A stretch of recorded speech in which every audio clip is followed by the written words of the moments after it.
Umida ang makukulay na sayaw at mga agricultural products ng mga Negrense sa Panaad sa Negros Festival na ginaganap sa Bacolod City. Makipasyal Pilipinas tayo kay Erwin Nicavera.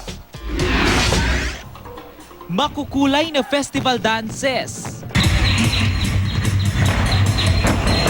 Iba't ibang organic agricultural products.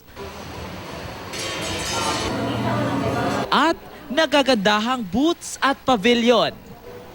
Ilan lamang yan sa mga atraksyon na masasaksihan sa idinadaos ngayong 22nd Panaad sa Negros Festival sa Bacolod City, Negros Occidental. Salitang Hiligaynon ang Panaad. Pangako ang ibig sabihin nito.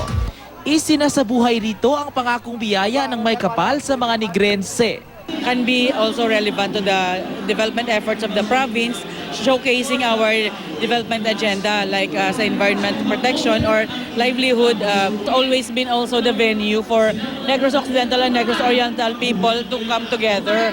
Ang tema ng selebrasyon ngayong taon, Negros One Island, One Dream. Panauhin sa opening ceremony kahapon si DILG Secretary Mar Rojas. Nagpakita si Rojas ng suporta sa pagsusulong ng pag-iisang rehiyon ng Negros Occidental at Oriental. Sa bilog ka Pilipinas, na ako, upod ninyo, Negrosanon, isa ka rehiyon, isa ka damgo. Magtatapos ang Panaad Festival sa Linggo. Erwin Nicavera, Nagbabalita, Pilipinas.